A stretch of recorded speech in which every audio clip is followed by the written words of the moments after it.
Saudara, saya berada di rumah salah satu legenda sepak bola Indonesia, bisa Anda lihat ya. Ini adalah memori-memori indah yang kemudian dimiliki oleh legenda sepak bola yang akan saya wawancarai, tapi bukan hanya sekedar legenda, tapi salah satu kiper terbaik Indonesia sepanjang masa ini juga hampir membawa Indonesia berhasil lolos untuk pertama kalinya di Piala Dunia pada tahun 1986.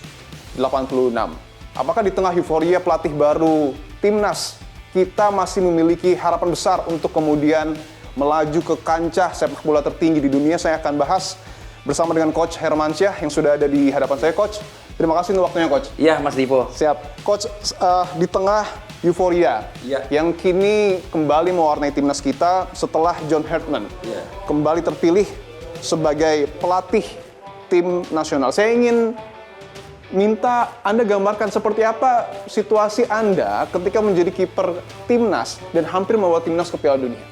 Memori itu sangat kuat di saya. Jadi memang saya sebagai pemain saat itu butuh dengan konsentrasi, fokus ya. Dan saat itu juga kualitas pemain saat itu tahun 85 kita sangat bagus ya. Pelatihnya bagus juga, Sinyo Aliando almarhum, juga kualitas pemain juga cukup bagus. Ada senior kita, Mas Bambang Nurdiansah, ada Didi Sulaiman, ada Kang Heri Kiswanto, mungkin yang muda saya dengan Marjuk Nyakmat dengan almarhum Warta Kusuma. Oke, mungkin saya lihat di sini banyak sekali, Coach, memori-memori yang tertuang dalam foto. Apakah ada foto yang kemudian menggambarkan momentum kita yang hampir masuk ke Piala Dunia? Nah, ini momentum kita saat kita menjuari kualifikasi pra Piala Dunia tahun 85. Oke. 86-nya Meksiko kan. Jadi kualifikasi kita sebelum kita masuk ke Meksiko, kita satu grup dengan Thailand, Bangladesh, dengan India.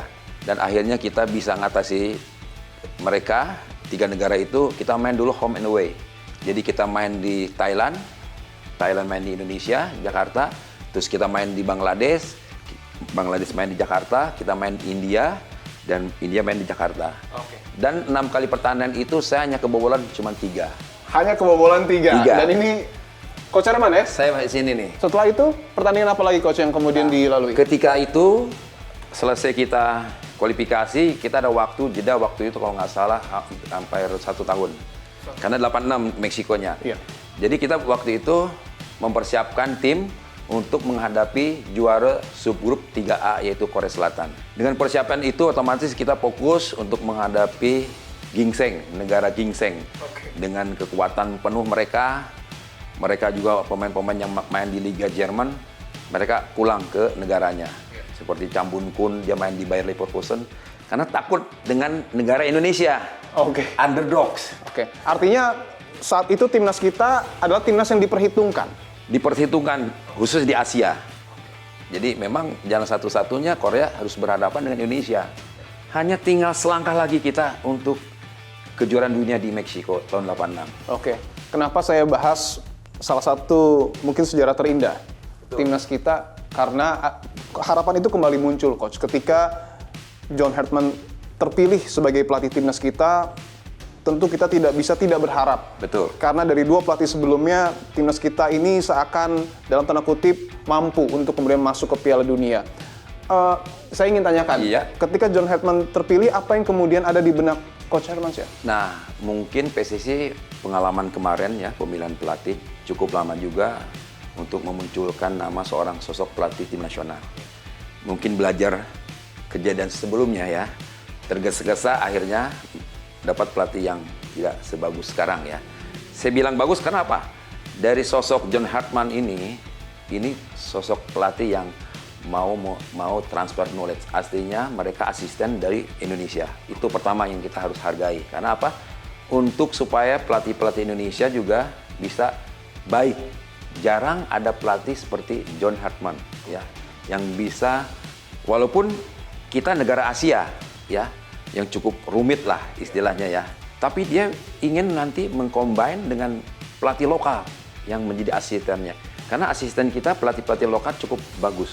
Ya, di situ masih ada Bima Sakti, ada Nova Arianto, ya, ada Kurniawan, terus banyak lah pemain-pemain yang untuk kedepannya bisa menjadi tulang punggung pelatih Indonesia. Artinya kombinasi antara pelatih luar dan pelatih kita ini diperlukan PSSI, timnas kita. Perlu sekali diperlukan. Saya teringat waktu tahun 70-an pernah pelatih Wilkover itu transfer knowledge itu asistennya orang Indonesia, yaitu ayahnya Nova Arianto, Pak Sartono.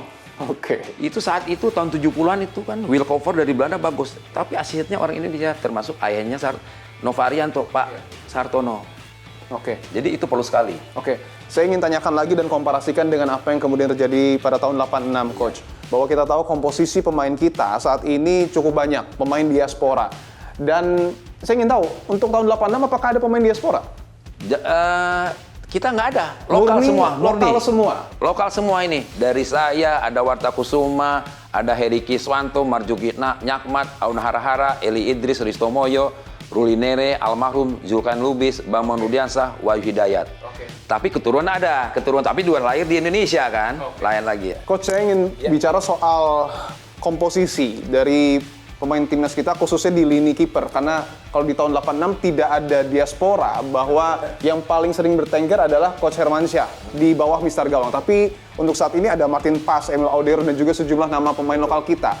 Saya ingin minta tanggapan Anda, apakah kemudian komposisi dari diaspora ini akan tetap bertahan atau mungkin ada potensi juga dari pemain lokal kita? Tapi menurut saya kiper memang kan sekarang sudah ada Martin Faiz sama Emil, dan kiper lokal ada Nadio, ada Hernando sama Teja.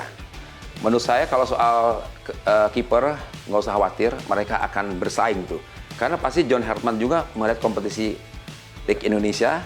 Saya rasa kalau di kiper persaingan cukup seru nih. Oke. Ketat kayaknya nih. Apa kiranya yang perlu diadopsi Coach?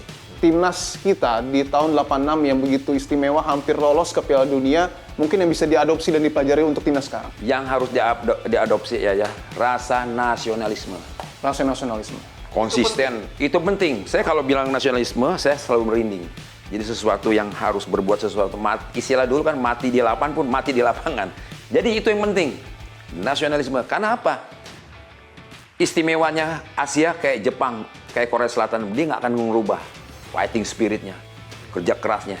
Ada sejumlah pertandingan, Coach, yang kemudian di tahun ini akan dihadapi oleh timnas kita, mulai dari Matchday FIFA, ada juga Piala AFF. Apakah ini bisa jadi tolak ukur kemampuan dari John Hartman? Saya rasa mungkin adaptasi besok John Hartman juga nggak terlalu berat ya. 4-6 bulan ke depan ada Piala AFF ya, ada friendly match ya, ada. Jadi ada dengan sasaran waktu pendek ini 6 bulan cukup bagus ya, cukup lumayan lah. 2 bulan 3 bulan persiapan juga tidak terlalu riskan. Dia udah tahu kualitas pemain juga, mempelajari itu. Jadi menurut saya untuk adaptasi pelatih dengan pemain mungkin tidak terlalu sulit.